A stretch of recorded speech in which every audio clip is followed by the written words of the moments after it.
مفتی سلطان کے بیانات کے لیے مفتی سلطان آفیشل کو سبسکرائب کریں۔ السلام علیکم ورحمۃ اللہ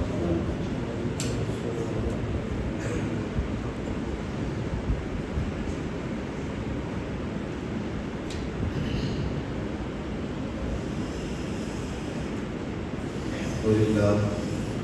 الحمد للہ نحمده ونستعینه ونستغفره ونؤمن به ونتوکل علیہ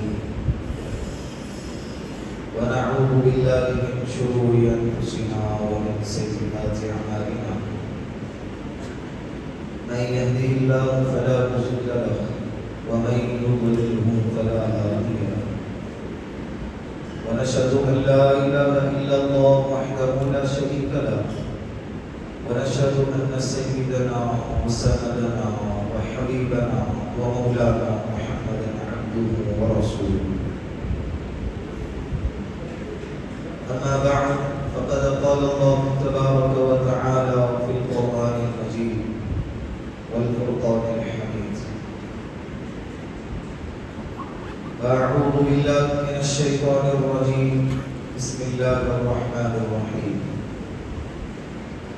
يا نساء النبي لستن كأحد من النساء إن اتقيتن فلا تخضعن بالقول فيطمع الذي في قلبه مرض وقلن قولا معروفا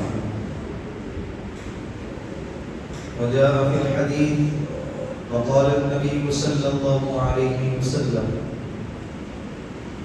تنكح المرأة لأربع ولمالها ولجمالها ولحسبها ولدينها فاظفر بذات الدين تربت يداها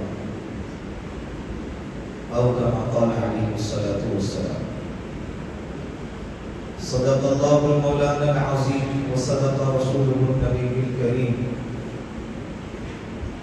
ونحن على ذلك من الشاهدين والشاكرين والحمد لله رب العالمين۔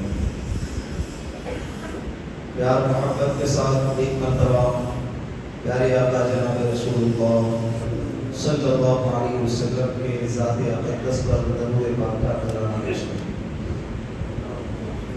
اللهم صل على محمد في اول كلامنا، اللهم صل على محمد في اوسط كلامنا، اللهم صل على محمد في آخر كلامنا۔ اللہ رب العزت کا بے انتہا احسان اور کرم رہا کہ اللہ رب العزت نے جیسے ناتارا اور گنہگار نافرمان اور غافلوں کو سب سے عظیم نعمت اسلام اور ایمان کی عطا فرمائی ہے۔ شکر کرتے ہیں نا اس بات پر کہ اللہ نے ہم کو مسلمان بنایا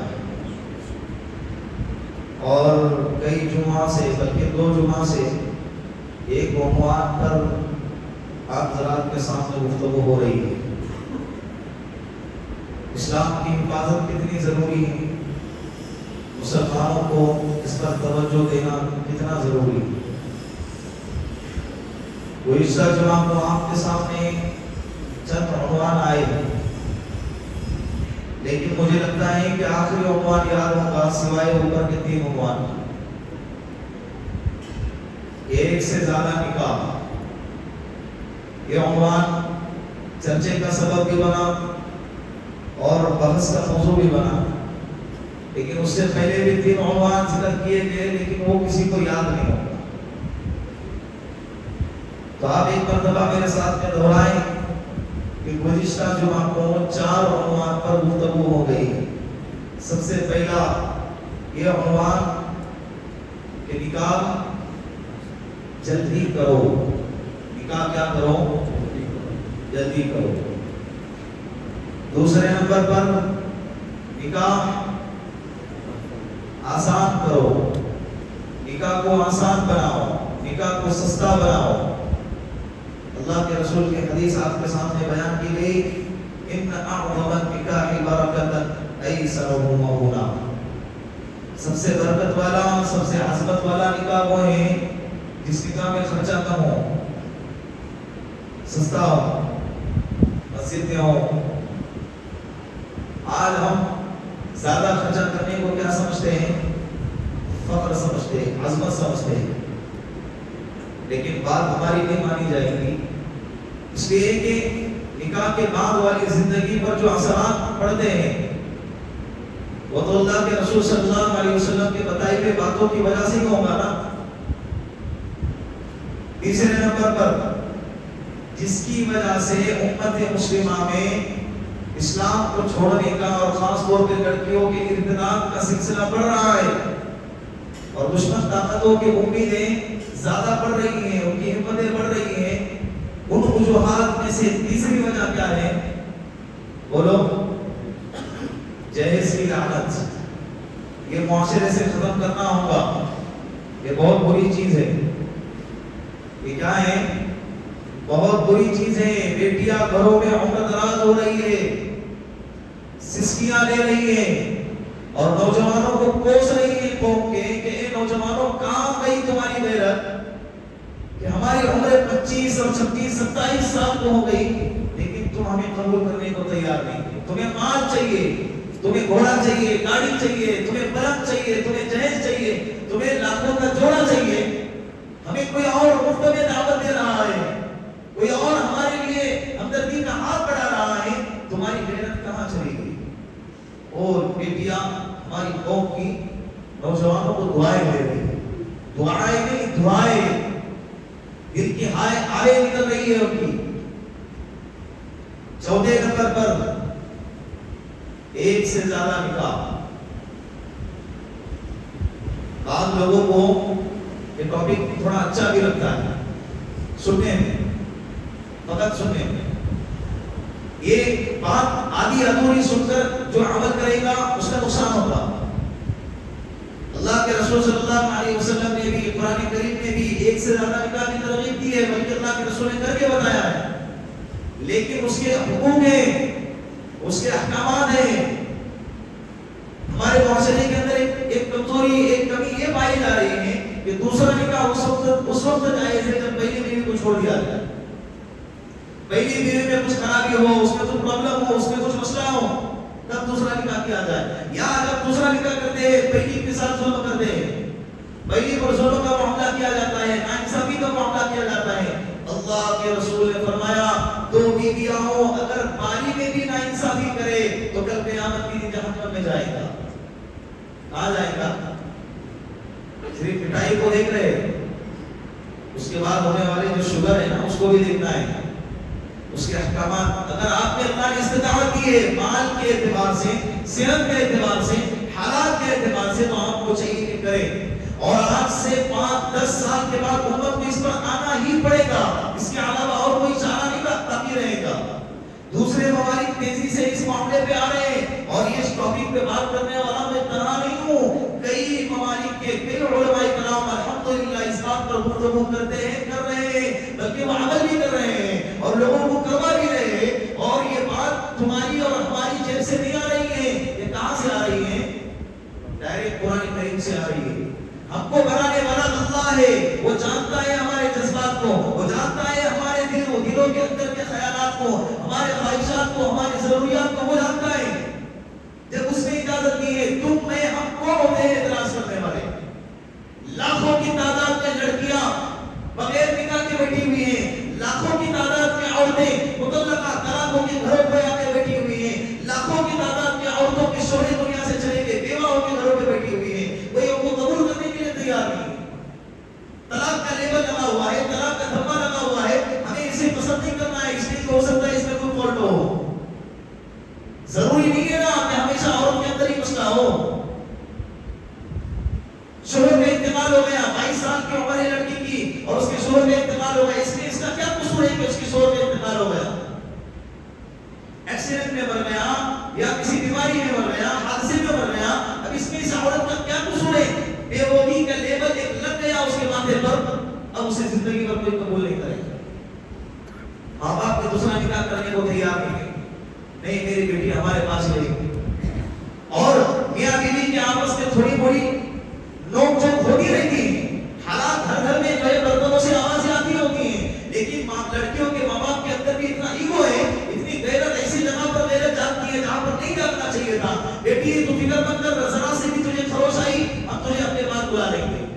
دنیا سے چلے جائیں گے، بھائی اپنے عورتوں کے اس کے مغل ہو جائیں گے، پھر اس بیٹی کا کیا بنے گا؟ کون اس کی رہبری کرے گا؟ کون اس کی حفاظت کرے گا؟ کون اس کا خیال رکھے گا؟ بتاؤ، اس کے بچوں کا خیال کون رکھے گا؟ پھر اس کو پیٹ بھی ہے، اس کے خواہشات بھی ہے، بچوں کی ضرورتیں بھی ہے، اس کی بھی اپنی ضرورتیں ہیں۔ بالآخر اگر اپنا نے کوئی اسے اپنا لیا تو الحمدللہ، اگر کسی نے ہاتھ نہ بڑھایا، کسی اپنوں نے اسے نہ اپنایا تو بالآخر کسی غیر کے ہاتھوں وہ نیلام ہو جائے گی۔ یہی ہو رہا ہے، یہی ہو رہا ہے۔ خوبصورتی چاہیے ہمارے نوجوانوں کو، مال چاہیے ہمارے نوجوانوں کو۔ کوئی سا جمعہ کہا نا، حیدرآباد کا ایک کیس، 6 بچے کی ماں، شوہر کا انتقال ہو گیا، کئی رشتے تلاش کی، اس نے نہیں آئے، بالآخر کسی غیر نے اس کا ہاتھ تھاما اور آپ کے پھیرے لے کر اسلام کو چھوڑ دیا۔ نہیں کرتے معاشرہ اسے کو قبول، اس لیے کہ حوث کو پورا کرنے کے لیے تو ہے نا، نکاح کرنے کے لیے عمر چاہیے، نکاح کرنے کے لیے خوبصورتی چاہیے، نکاح کرنے کے لیے خاندان دیکھتے ہیں، نکاح کرنے کے لیے معاشرہ دیکھتے ہیں، اوپر پیچھے سب چھان بین کرتے ہیں، لیکن جب منہ کالا کرنے کی بات آتی ہے، خواہش پورا کرنے کی بات آتی ہے، زنا کی بات آتی ہے، وہاں پر نہ عمر دیکھی جاتی ہے، نہ خاندان دیکھا جاتا ہے، نہ خوبصورتی دیکھی جاتی ہے، نہ حسب نسب دیکھا جاتا ہے، فوراً اس کو اٹھا لیا جاتا ہے۔ یہی ہو رہا ہے نا معاشرے میں۔ امت کو آج نہیں تو 5-10 سال کے بعد اس پر آنا ہی پڑے گا، بہت تیزی کے ساتھ۔ تو چوتھی چیز، ایک سے زیادہ نکاح۔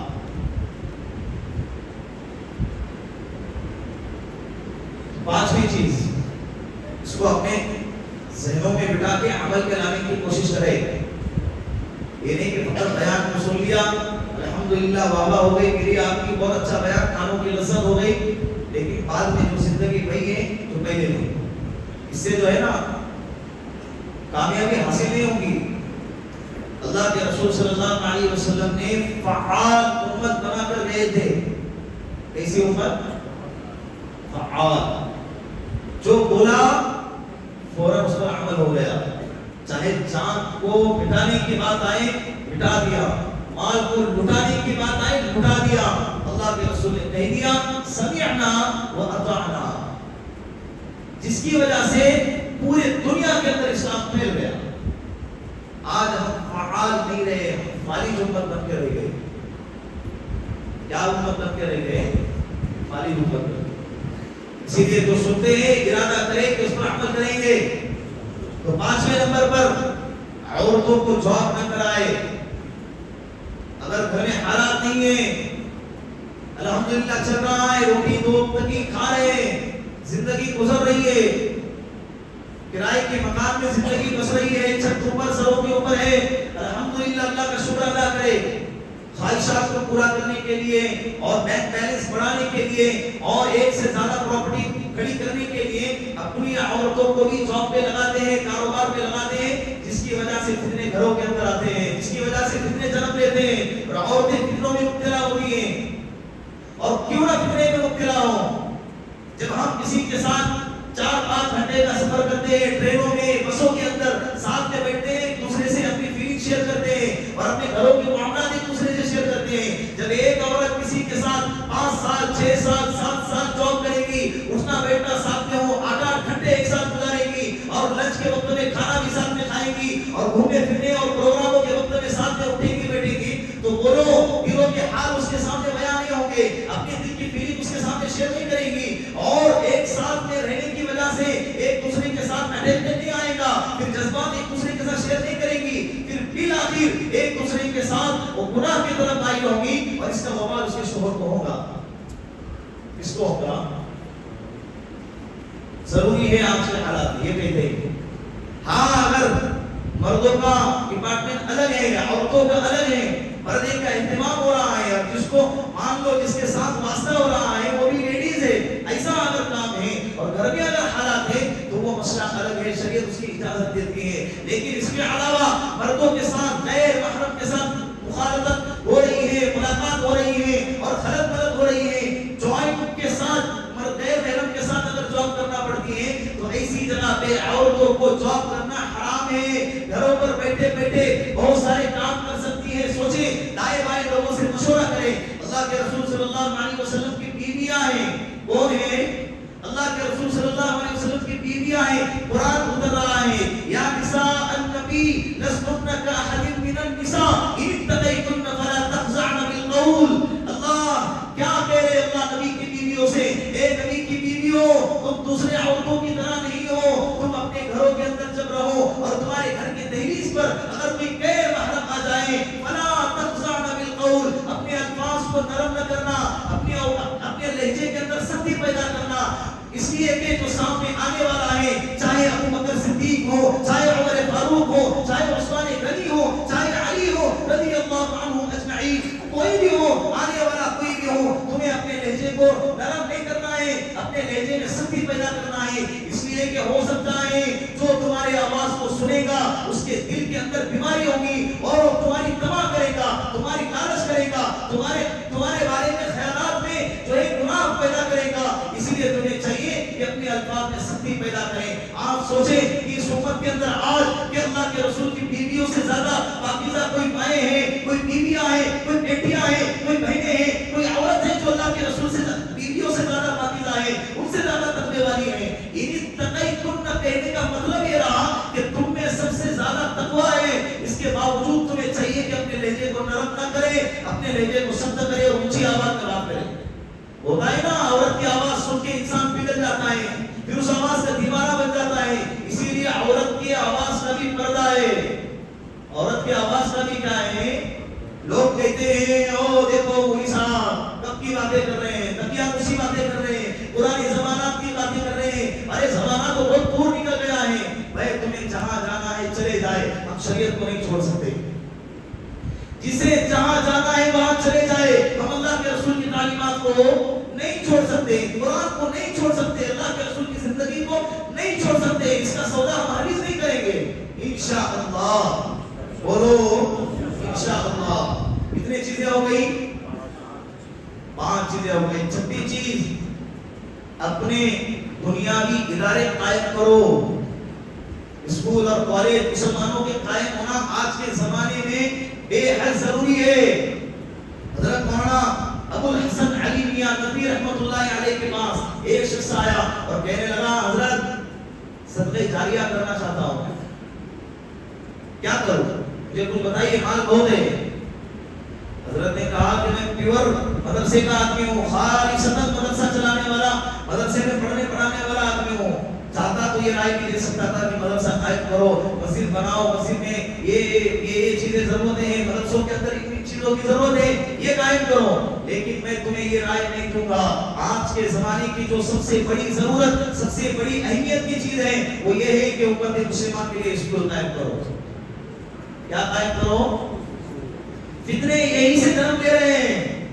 ہمارے بچیاں اسکول اور کالج میں جا رہی ہیں، ماں باپ کو کوئی فکر نہیں ہے. بہت سارے ماں باپ بعض ہیں جو اپنے بچوں کی نگرانی کرتے ہیں، لیکن بہت سے ماں باپ ایسے ہیں جن کی توجہ اپنے بچوں پہ نہیں ہے. کہاں جا رہے ہیں، کہاں نہیں جا رہے، کس سے مل رہے، کس سے نہیں مل رہے. اسکولوں کے ساتھ، اسکولوں میں جا رہے ہیں، بسوں کے ذریعے سے غیر محرم کے ساتھ اٹھنا بیٹھنا ہو رہا ہے. روزانہ ایک گروپ سے، روزانہ ایک بس سے جا رہے ہیں. ایک لڑکا اس کو فالو کر رہا ہے، لڑکا کسی لڑکی کو، ہمارا بیٹا کسی غیر محرم لڑکی کو فالو کر رہا ہے. ساتھ میں 8-8 گھنٹے کالج میں بیٹھ رہے ہیں اور کو ایجوکیشن ساتھ میں لڑکا لڑکی پڑھنے کا جو سسٹم ہے نا، یہ تباہی کا سب سے بڑا ذریعہ بنا ہوا ہے. ایک بینچ پہ لڑکا بھی بیٹھا ہے، لڑکی بھی بیٹھی، اور بعض اسکولوں میں، بعض کالجوں میں اس کو ضروری قرار دیا ہے کہ ایک بینچ پہ لڑکا اور لڑکی بھی بیٹھیں گے. ارے تمہیں پڑھانا ہے، پڑھانے کے لیے لڑکا لڑکی کا ساتھ میں بیٹھنا ضروری ہے. بینچ سامنے ہے، بچے سامنے ہیں اور تمہارے سامنے جو ہے بورڈ ہے، تمہیں پڑھاؤ جو ایجوکیشن پڑھانا ہے. اس کے آگے تمہیں یہ کیوں ضروری قرار دیا؟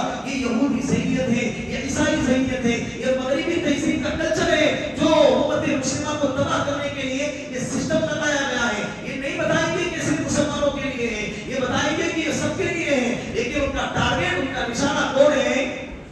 بولو مسلمان ہیں. لیکن آج ہمارے مسلمانوں کا حال یہ ہو گیا کہ شادی کے ہالوں کے لیے اس کے پاس لاکھوں کا پیسہ ہے. شادی کرنے کے لیے اپنے بچوں کو جب اس کے جھنجے کی بات آتی ہے، لاکھوں روپے اڑانے کے لیے اس کے پاس پیسہ آتا ہے. لیکن جب بات ایجوکیشن کے قائم کرنے کی، اسکول اور کالج کے بنانے کی آتی ہے، مسلمان کہتا ہے ہم غریب ہیں. ہم کیا ہیں؟ ہم غریب ہیں. مسلمانوں کی غربت اور مسلمانوں کی مانداری دیکھنی ہو رہا تو مسلمانوں کی اگر غربت دیکھنا ہے تو تو مسجد کا چندہ دیکھے، مسجد کے امام اور مؤذن کی تنخواہیں دیکھے، مدرسے کے حالات دیکھے، مدرسے اور مدرسین کی تنخواہیں دیکھے، تو پتہ چلتا ہے کہ ارے بیچارہ مسلمان کتنا غریب ہے کہ اس کا جمعہ کا چندہ 10,000 5,000 کا ہوتا ہے، بیچارے بہت غریب قوم ہیں۔ لیکن اگر ان کے مالداری دیکھنا ہو تو ان کی شادیاں دیکھے، ان کے پروگرام دیکھے، اڑانے کے لیے 20-25 لاکھ ہوتے ہیں۔ اگر غریب ہے تو یہ کہاں سے آیا؟ اللہ نہیں پوچھے گا۔ میں نے ایک ایسے شخص کے بیٹے کے ولیمے کا خرچہ دیکھا، 25 لاکھ روپے اس کا خرچہ تھا۔ 1.5 سے 2 مہینے کے بعد اس کے بیٹے نے اپنے بیوی کو طلاق دے دی اور بیٹا بغیر نکاح کے بغیر بیوی کی زندگی گزار رہا ہے۔ 25 لاکھ ضائع ہو گئے، اللہ کو کیا جواب دو گے؟ اتنے 25 لاکھ میں کتنی بیٹیاں بیائی جا سکتی تھی، کتنی یتیم بچوں کے نکاح ہو سکتے تھے، کسی کو خیال ہی نہیں ہے۔ ایجوکیشن کے لیے امت مسلمہ کو آگے آنا پڑے گا۔ 80% مسلمانوں کی بستی ہے، لیکن وہاں پر عیسائیوں کی اسکول ہے، مسلمانوں کی کیوں نہیں ہے؟ کہتے ہیں کہ بھائی ہمارے پاس پیسہ نہیں ہے، بڑے بڑے بزنس مین ہیں، بڑے بڑے لوگ تجارت کرتے ہیں، تجارت کرنا اسلام کی تجارت کریں، اس میں بھی پیسہ ہے نا، لاکھوں لاکھوں روپے کی سیٹیں بک رہی ہیں، کتنے روپے کی سیٹیں بکتی ہیں؟ سب سے زیادہ تو آج کے زمانے میں کمائی ایجوکیشن کے اندر ہے۔ آپ کو اتنا ہی کمانے کا شوق ہے، اس لائن میں آ کر کمائے نا، تاکہ آپ کا تو فائدہ ہوگا ہی ہوگا، لیکن آپ کی برکت سے امت مسلمہ کا بھی فائدہ ہوگا۔ علماء کے بچے، میں خود اپنی بات کر رہا ہوں، ہم اپنے بچوں کو مجبوراً دوسروں کی اسکولوں میں داخل کرنے پر مجبور ہیں، اس لیے کہ آپشن ہی نہیں ہے ہمارے پاس۔ ڈالیں تو کہاں ڈالیں؟ بچوں کی عمریں آگے بڑھ رہی ہے، امت مسلمہ نے اس کا انتظام کیا ہی نہیں ہے۔ وہ مظفر نگر کا چھوٹا سا بچہ، اس کے ٹیچر سامنے کھڑا کرتی ہے، مسلمان لڑکا ہے، پورے کلاس سے دیکھتی ہے اسے تھپڑ لگاؤ، اس لیے کہ اس کی ذات کون سی ہے، اس کا دھرم کون سا ہے۔ دیکھا نا آپ نے ویڈیو، تھپڑ لگانے کو کہا، بچہ رو رہا ہے اور دل سے کہہ رہا ہے، اے میری قوم، تم نے مسلمانوں کی اسکول قائم کیوں رکھی؟ آج مجھے غیروں کی اسکول میں داخلہ لینا پڑ رہا، اور فقط مسلمان ہونے کی وجہ سے، فقط اسلام کی بنیاد پر میرے ساتھ یہ ظلم کیا جا رہا ہے۔ گالیاں دے رہا ہوگا یا نہیں دے رہا ہوگا، دل سے آہیں نکلتی ہوگی یا نہیں نکلتی ہوگی۔ ایک تو ویڈیو وائرل ہوا، ایسے ہزاروں واقعات ہیں جو کیمرے کے پیچھے ہو رہے ہیں، اس کا جواب کس کو دینا پڑے گا؟ اسی لیے آج ارادہ کرے، اللہ نے آپ کو مان دیا ہے، بزنس کرنا ہی کریں، بڑے بڑے ریئل اسٹیٹ آج اس مجمع میں بیٹھے ہوں گے، لاکھوں کی پراپرٹی خریدتے ہیں، بڑھاتے ہیں، اللہ آپ کو اور برکت عطا فرمائے، اتنے ہی 4-5 پارٹنر مل کے ایک اسکول قائم کرے ہر علاقے کے اندر، تاکہ امت مسلمہ کو اپنے ایمان کا سودا نہ کرنا پڑے۔ اسکول اور ایجوکیشن سے زیادہ دھرموں کو پروموٹ کیا جا رہا ہے، اور مسلمانوں کا حال اتنا زیادہ غفلت میں ہے کہ اس کا کوئی احساس ہی نہیں ہے۔ اسلام کی باتیں سمجھ میں نہیں آ رہی ہے نوجوانوں کو، اس لیے کہ اس کی تیاری بچپن سے ہو رہی ہے۔ لڑکیوں کو پردے کا جب کہتے ہیں تو بہت لگتا ہے، کیوں؟ اس لیے کہ بچپن سے اس کے ساتھ کیا ہو رہا ہے، اس کی تیاری اور اس کو تیار کیا جا رہا ہے بے پردگی کے لیے۔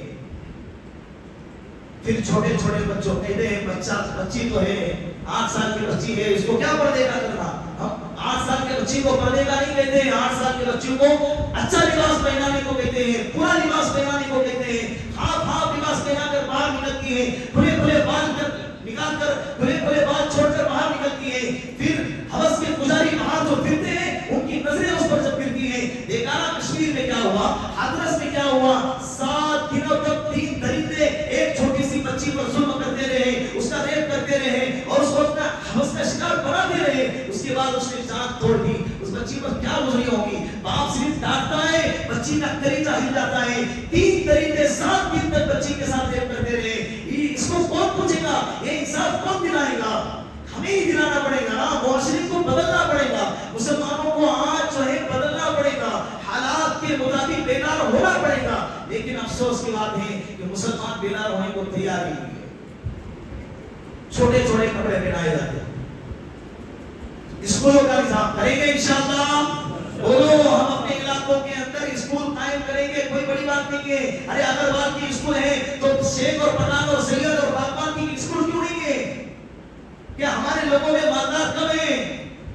سب مل کے کریں قوم کے لیے، بھلے ہی تہذیب بگڑ جائے دین تو باقی رہے گا، تہذیب بگڑ جائے ایمان تو باقی رہے گا نا، ایمان تو صحیح سلامت ہوگا۔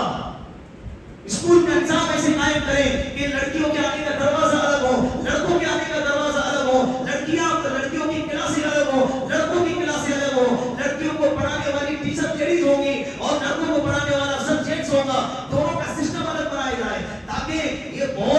بات ہے کہ پرلے درجے کی بے وقوفی ہے، پرلے درجے کی حماقت ہے کہ اگر انسان کہے کہ بھائی ایک طرف سو کی لکڑی کو رکھ دیا جائے اور اس کے بازو میں پیٹرول رکھ دیا جائے اور کہے گی کہ بھائی آگ نہ لگے گی، آگ نہیں لگے گی، لڑکیوں کو لڑکوں کے ساتھ اٹھنے بیٹھنے کا 8 گھنٹے موقع دیا جائے اور پھر کہے کہ ہماری بچی ایسی نہیں ہے، ہماری بچی ایسا نہیں کر سکتی ہے، یہ پرلے درجے کی حماقت ہے، یہ پرلے درجے کی بے وقوفی ہے نا؟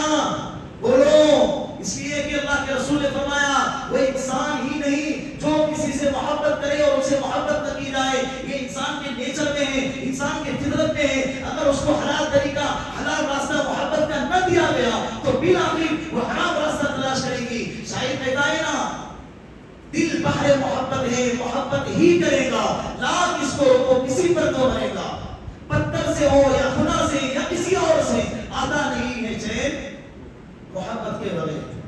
یہ اللہ نے انسان کی فطرت پہ رکھی ہے، اسی لیے بچوں کو ایسا موقع ہی نہ دیا جائے کہ وہ گناہ کی طرف جائیں۔ میں ایک گھرانے کو جانتا ہوں، آپ نہیں جانتے، اس کی ایک کہانی ہے۔ بہترین پریوار چل رہا تھا، بہترین گھرانہ چل رہا تھا، سب خوش تھے، بچے خوش تھے، شوہر خوش تھا، بیوی خوش تھی، لیکن کیا ہو گیا؟ میں نے اپنے بچوں کو بیروں کی اسکول میں داخل کیا، اس کو چھوڑنے کے لیے ماں جا رہی ہے، اس کو چھوڑنے کے لیے کیا ہو رہا ہے؟ میری ماں جو ہے، میری بیوی جو ہے، بچوں کی ماں اس کو چھوڑنے کے لیے جا رہی ہے، وہاں جا کے فتنے میں مبتلا ہو گئی اور کسی غیر کے ساتھ یہاں سے چلی گئی۔ اسلام کو چھوڑ دیا، اپنے مذہب کو چھوڑ دیا، اس لیے کہ عورتیں بڑی جذباتی ہوتی ہیں، اسی لیے اللہ کے رسول نے عورتوں کو قبرستان میں جانے سے منع کیا ہے، اس لیے کہ ان کا دل کمزور ہوتا ہے۔ لیکن عورتیں اس بات کو ایکسپٹ نہیں کریں گی، کہیں گے ہم کمزور تھوڑی ہیں، ہم تو مضبوط ہیں، ہم کیا ہیں؟ اسی لیے شریعت نے ذمہ داری گھروں کی پوری مردوں کے کندھوں پہ رکھی ہے، عورتوں کے کندھوں پہ نہیں رکھی ہے، آرام کرنا ہے۔ عورتیں اس بات کو بہت سمجھتی ہے، خیر سمجھتی ہے کہ دیکھو ہم کو گھروں میں بند رکھنا ہے، گھروں میں بند نہیں رکھنا ہے میری بہن، اللہ نے تجھے گھروں میں عافیت کے ساتھ ملکہ بنا کے رکھا ہے، کوئی ٹینشن نہیں ہے۔ گھروں میں جتنے بچے ہیں اس کی تربیت اچھے سے کر، اس کی پرورش اچھے سے کر، تیرے گھر، تیرے کھانے کا انتظام، تیرے کپڑے کا انتظام، تیرے ہاسپٹل کا انتظام، تیری ساری ضرورتیں پوری کرے گا کون؟ مرد کرے گا۔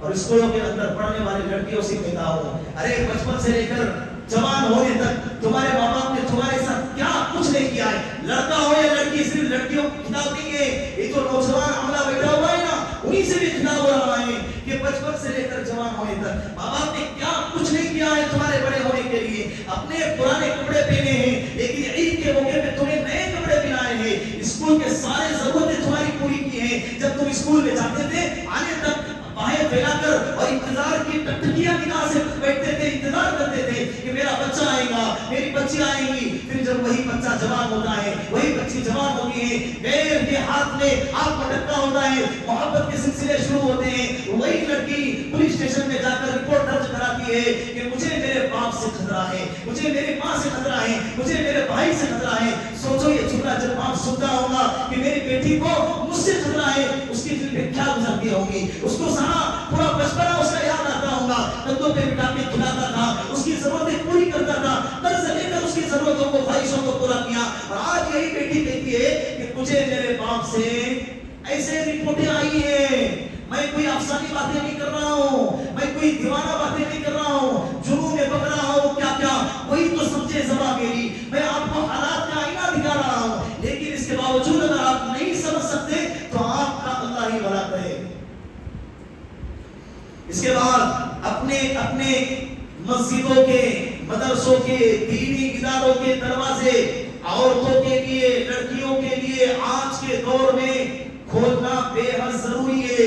میں کہتا ہوں کہ اپنے مسجدوں کے دروازے مردوں کے ٹائمنگ کے علاوہ عورتوں کے لیے کھولے، دینی تعلیم کے لیے، لوگوں کی عورتوں کی تربیت کے لیے، اس لیے کہ صبح سے لے کر شام تک پوری 24 گھنٹے کی زندگی، پورے ہفتے کی زندگی، پورے مہینے، پورے سال کی زندگی اس کی جو ہے ایجوکیشن کے حاصل کرنے میں، مغربی تہذیب کے کلچر کو پانے میں لگ رہی ہے، لیکن اس کو موقع ہی نہیں مل رہا۔ بعض عورتیں ایسی ہیں جو چاہتی ہیں دین کو سیکھیں، سمجھیں، لیکن ماحول نہیں ملتا، لیکن کیا ہے، موقع نہیں ملتا ہے، ہاں لیکن وہ کیا ہے، ان کو مجبوری میں غیر کے سامنے بیٹھ کر ایجوکیشن حاصل کرنا پڑتا ہے، لیکن پردے کا ہم نے انتظام نہ کیا، پردے کا ہم نے ماحول ان کو نہ دیا، تو جس کی وجہ سے کیا ہے، دین سے کوسوں دور ہوتی جا رہی ہے اور دین کی اہمیت ان کے دل سے ختم ہو رہی ہے۔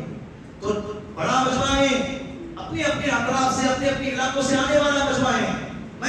سے کہتا ہوں اپنے مسجدوں کے دروازے کھولو.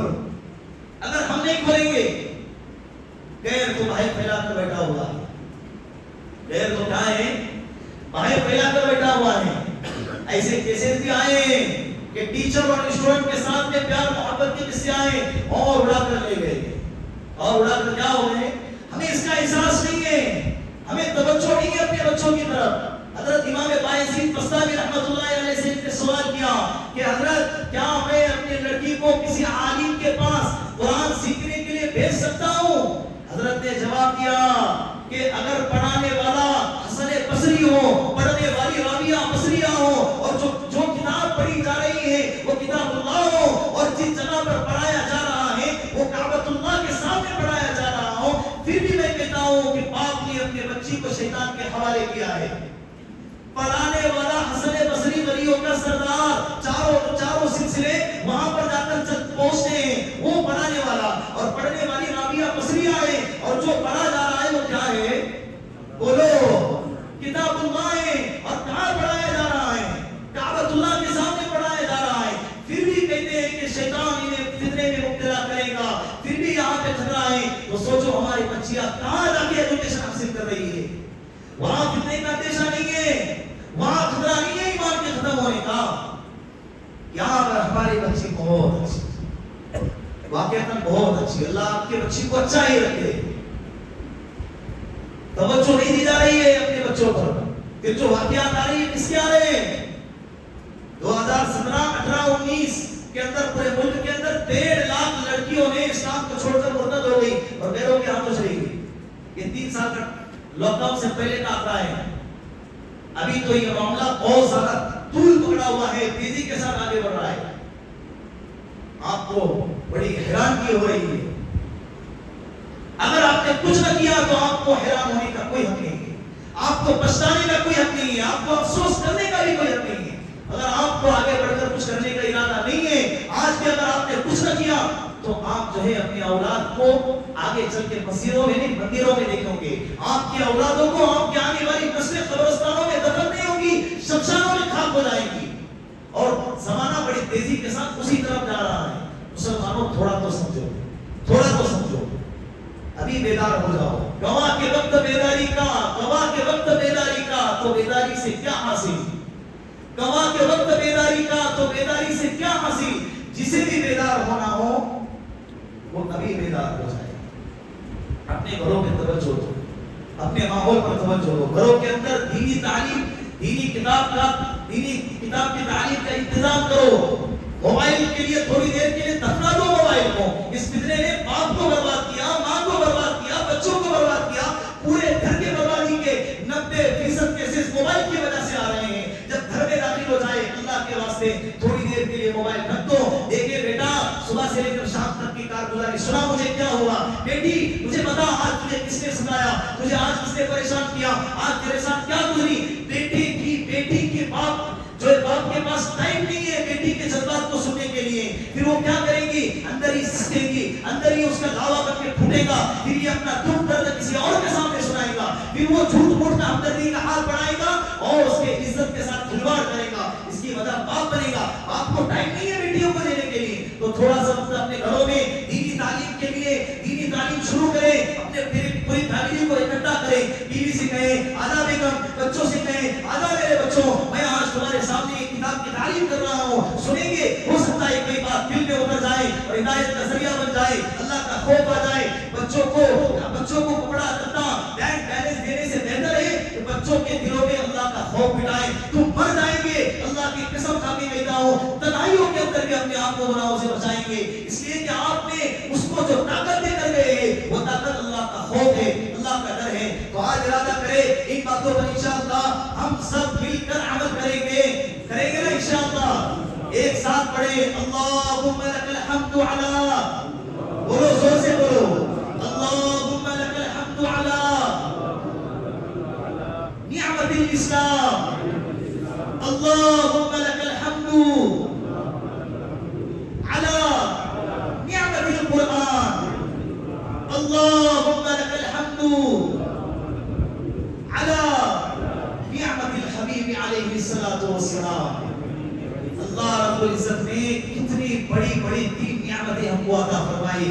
اللہ تیرا کرم ہے تو نے اسلام کی نعمت ہم کو عطا فرمائی. اے اللہ تیرا کرم ہے تو نے قرآن کی نعمت ہم کو عطا فرمائی. اے اللہ تیرا کرم ہے کہ تو نے ہمیں محمد عربی صلی اللہ علیہ وسلم جیسا رہبر اور ہادی اور نبی عطا فرمایا. وآخر دعوانا الحمدللہ رب